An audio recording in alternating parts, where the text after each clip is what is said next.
Tua glória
influência das ações humanas nas mudanças climáticas foi finalmente demonstrada e quantificada.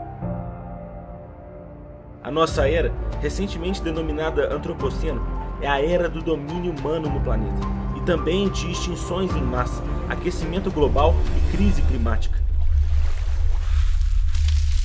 Como a igreja deve compreender essa crise? Para os cristãos, Deus criou um mundo bom e ordenado, mas a alienação de Deus levou a raça humana a perder sua ligação com a natureza. A humanidade acionou o botão de autodestruição, arrasando o planeta que a sustenta. Assim, a crise ambiental é ecológica, econômica e social, mas também é moral e espiritual.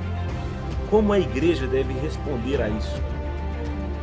Não basta observar o fenômeno com curiosidade apocalíptica, como se assistisse a um filme de catástrofe. Jesus disse: "Vós sois o sal da terra." A igreja não deve se tornar insípida diante da crise atual. Devemos unir a nossa pregação da palavra de Deus com a prática de boas obras, e o cuidado da criação de Deus é uma obra urgente.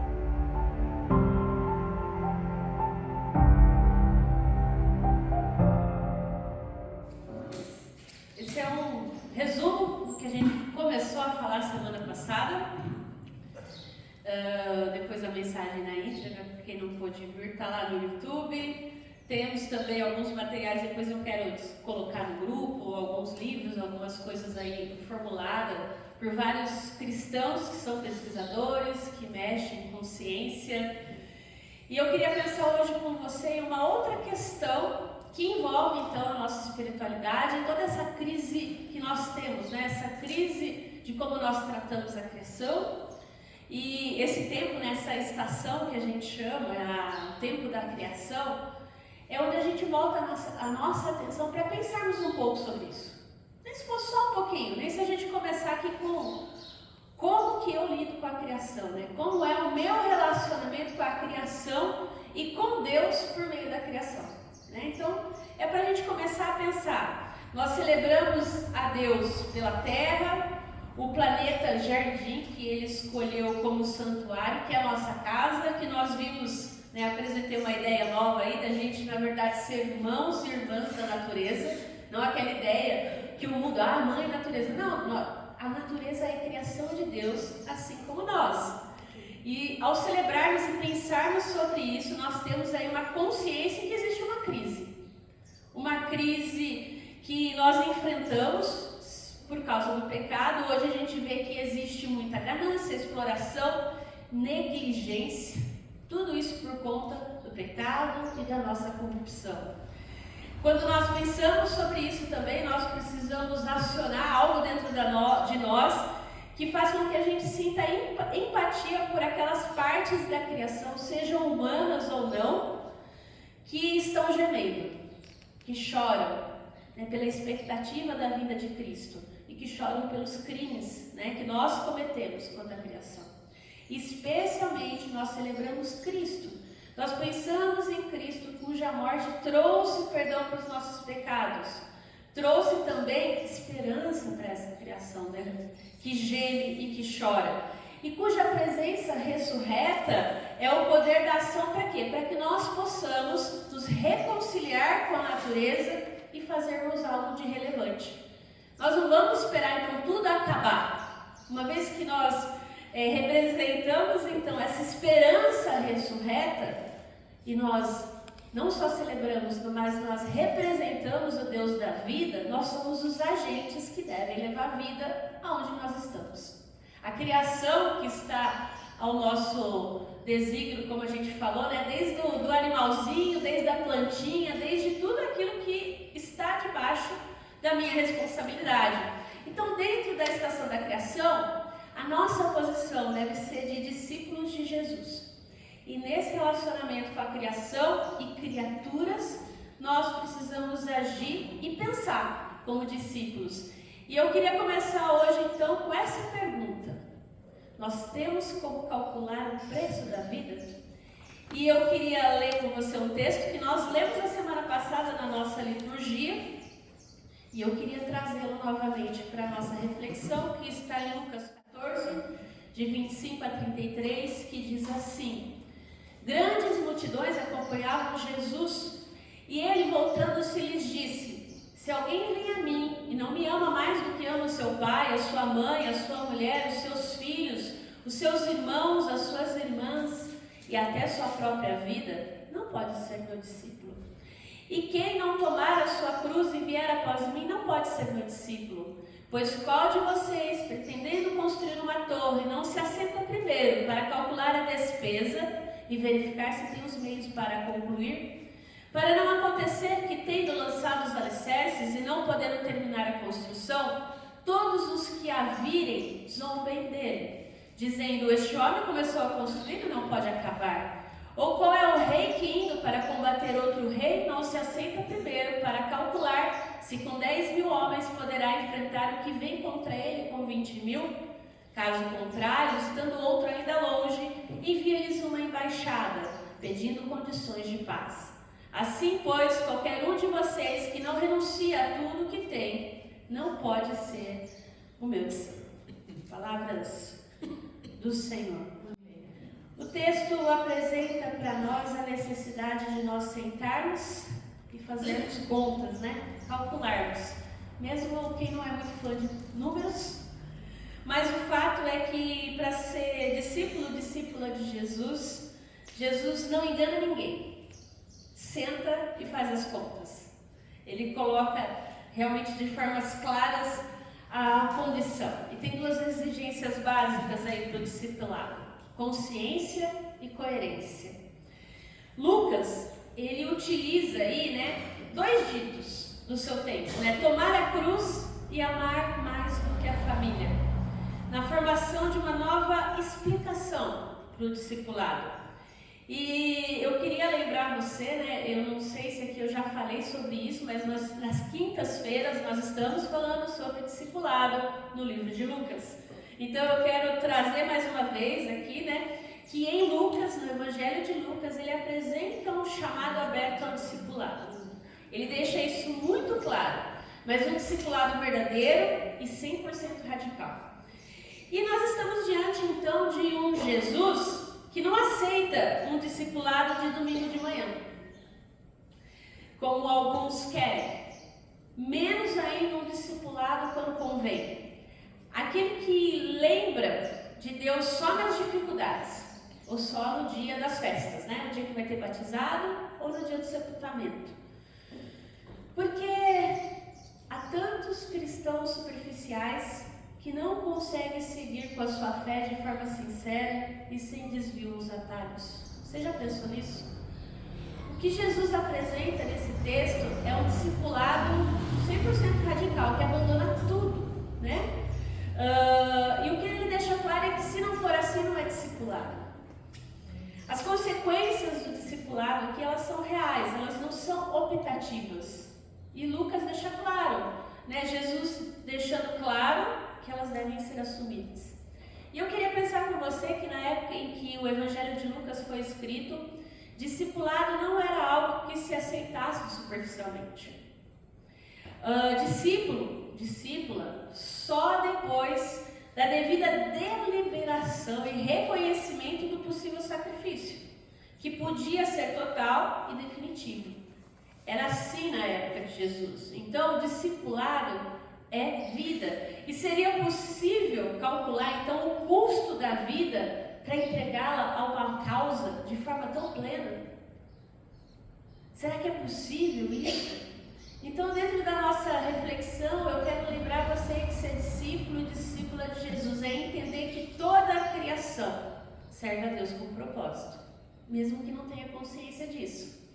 E nesse sentido, então, a contemplação da vida e da criação nos leva muito além de pensar sociologicamente, ecologicamente, como a gente viu sobre arqueologia, mas deve nos levar realmente a uma entrega, porque quando a gente olha para tudo isso, ou a gente se enche de gratidão e adoração, ou a gente passa de forma sem entender o que está acontecendo.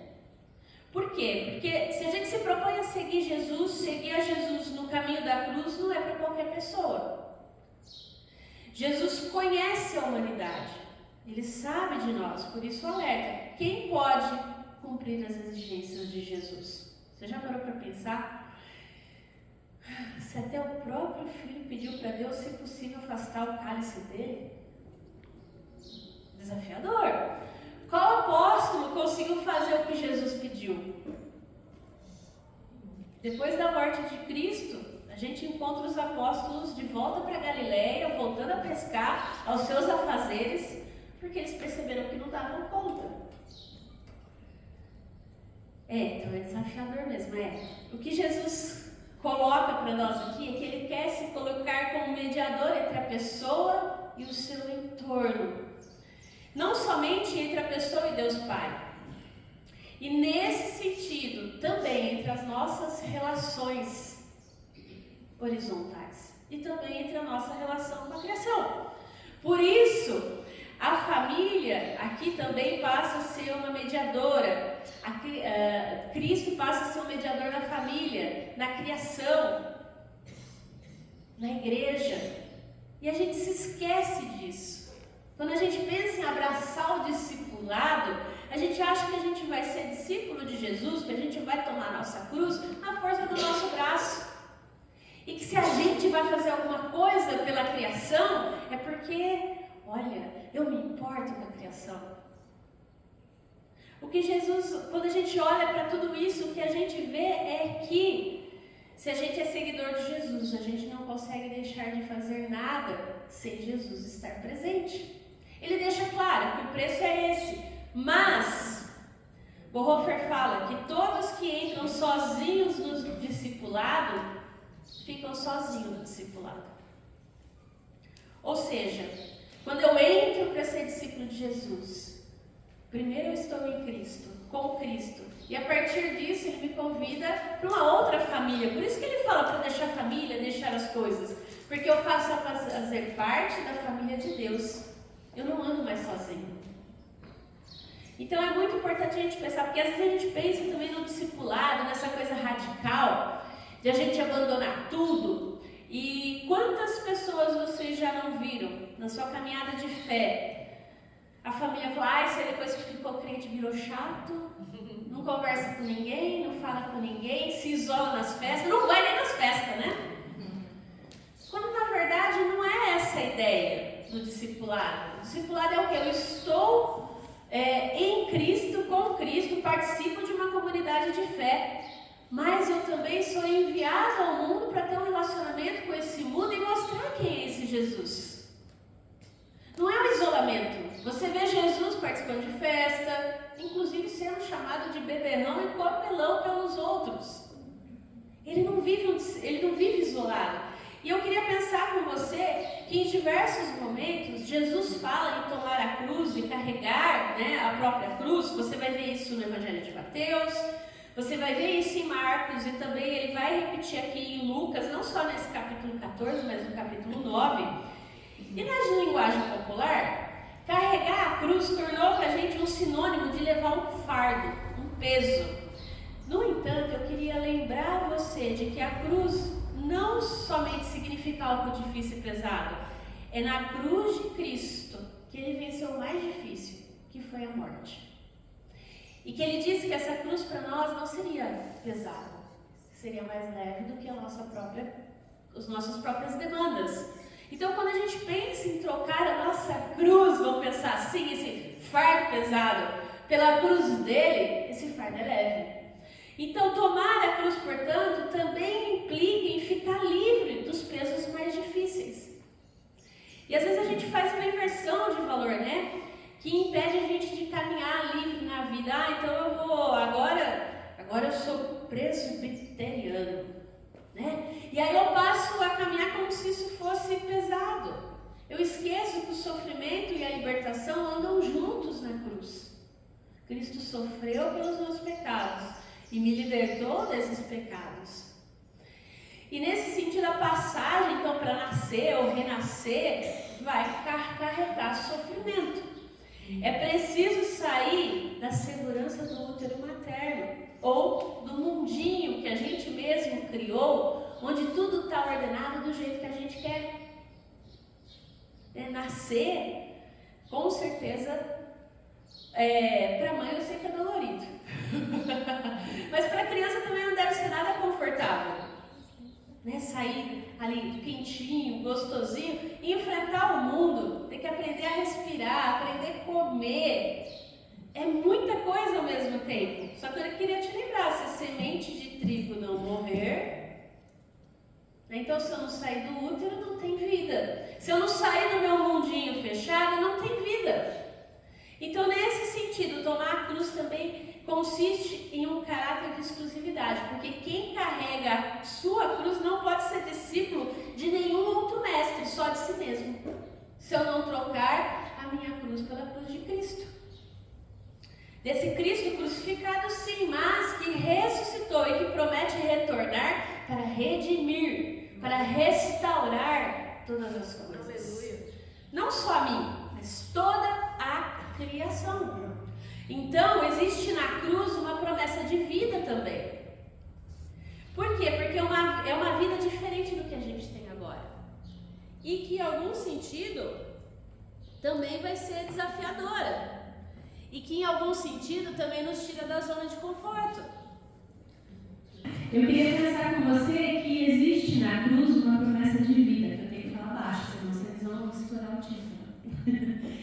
Que às vezes a gente não enxerga na cruz, né? Muitas vezes a gente olha para a cruz e tem, vou pensar que dentro da nossa tradição evangélica, tem pessoas que nem gostam, né? Esse negócio de cruz é coisa de católico. Mas a gente carrega a cruz e a gente tem a cruz na igreja para lembrar isso, que também o que é uma promessa de uma vida restaurada e transformada pelo Senhor da vida.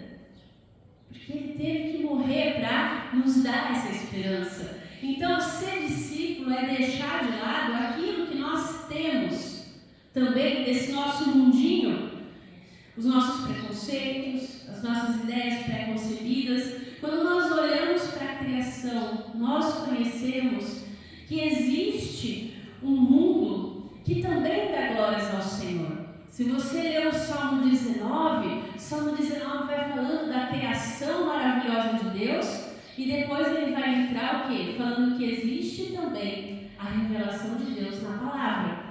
Então, quando nós olhamos a criação, nós olhamos o universo, tem uma ordem estruturada pelo próprio Deus. E Cristo promete também que essa criação, não só eu, vai ser restaurada. Então, enquanto nós pensamos em discipulado, nós pensamos em vida cristã, ela não é apenas uma vida sob a cruz. E a vida é também como criatura da criação de Deus. E como nós podemos servir a esse Cristo e a sua criação com a mente e o coração? Com graça. A graça de Deus na nossa vida pode vencer a cobiça. Pode produzir em nós desejos corretos, de amar, de sermos justos, de parecer com Jesus, de ajudar o próximo, de não adulterar, de não matar, de vencer o desejo de explorar a criação de forma predatória. Porque a gente pensa em todas essas questões de espiritualidade apenas muitas vezes no nosso mundinho fechado. Mas o meu convite aqui é você olhar além dessas quatro paredes, olhar além da sua vida, a olhar toda a criação, como que a nossa espiritualidade também atinge tudo isso. Porque nós temos que nos esvaziar da nossa razão, de nós mesmos, para que a gente possa ser guiado por Deus em todas as áreas da nossa vida. O texto de hoje nos leva a refletir sobre calcular o preço de uma construção. E eu queria pensar com você sobre como calcular o preço da vida. Porque talvez, né, a gente consiga, e aqui eu fui atrás para ver, né, se é possível fazer esse cálculo no Dr. Google. E ele me disse que não é possível atribuir um preço absoluto à vida de uma pessoa, pois a vida humana tem um valor inestimável e não comercial.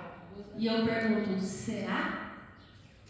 Será que nós, como sociedade cristã, realmente temos agido dessa forma? Dado valor às vidas? Porque se a pessoa muitas vezes tem dinheiro, ela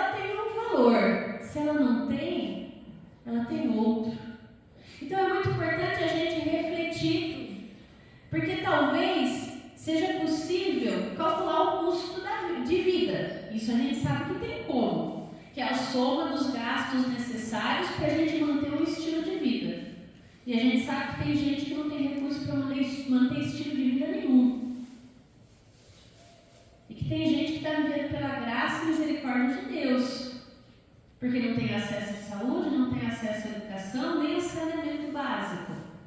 Porque em pleno século XXI ainda existem lugares no Brasil que não tem rede de esgoto, não tem água tratada. São coisas básicas. Então, muitas vezes a gente não pensa nisso e como a gente pode alcançar essas vidas. Mas diz, isso aí não é a nossa realidade. Graças a Deus que não. Nós estamos numa cidade que tem, a gente não tem, tanta, nesse sentido aí, tanta pobreza extrema, mas como nós como igreja temos feito alguma coisa para alcançar aqueles que não têm?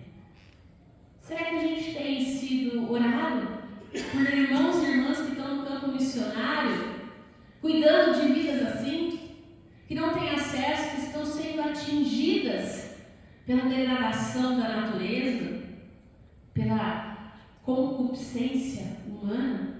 Será que nós estamos contribuindo, financeiramente falando também, com ações missionárias, com ações humanitárias?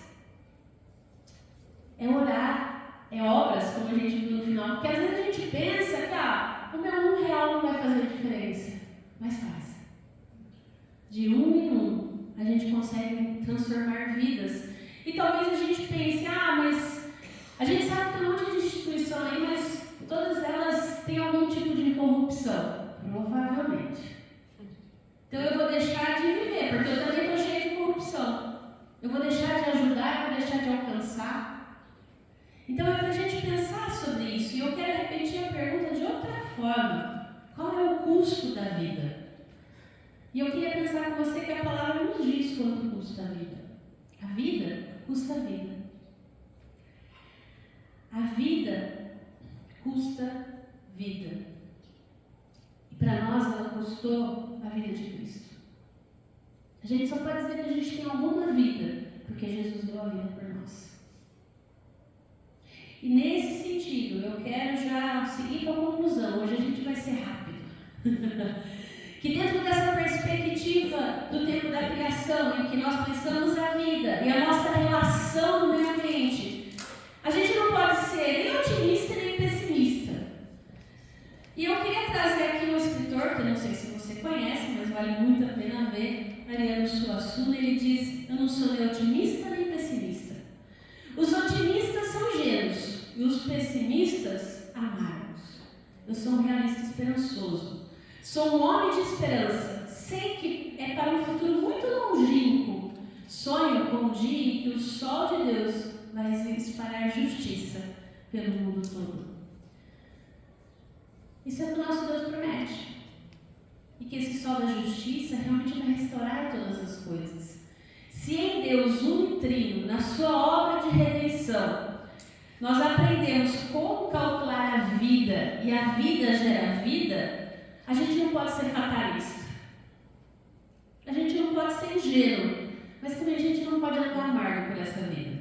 Como cristãos, nós precisamos desfrutar de uma esperança em relação ao futuro, que ela tem origem em um evento que foi antecipado no tempo, a ressurreição de Jesus. Essa é a nossa fé. Então essa nossa fé não é apenas para quando a gente morrer. Ela precisa fazer sentido hoje. Como eu vivo como um cristão que crê que Jesus está vivo, assentado à direita de Deus Pai Todo-Poderoso, que sustenta tudo pela sua palavra. Como essa ressurreição tem efeito hoje na minha vida? Porque Jesus ressurreto é o primeiro sinal e a testemunha que nós também ressuscitaremos. E se nós não trilharmos por esse caminho, nós estamos trilhando por outro caminho. E aí eu trago um pouquinho aqui o que a gente viu sobre Tiago. Ou a gente está vivendo com a sabedoria de Deus, trilhando os caminhos de Deus, ou a gente está trilhando com a sabedoria de baixo, que é de demônios. Então a ressurreição ela é a reversão histórica em Deus, que Ele mesmo diz que vai restaurar todas as coisas. A começar pelo ser humano. A transformação dos nossos corpos corruptíveis em incorruptíveis.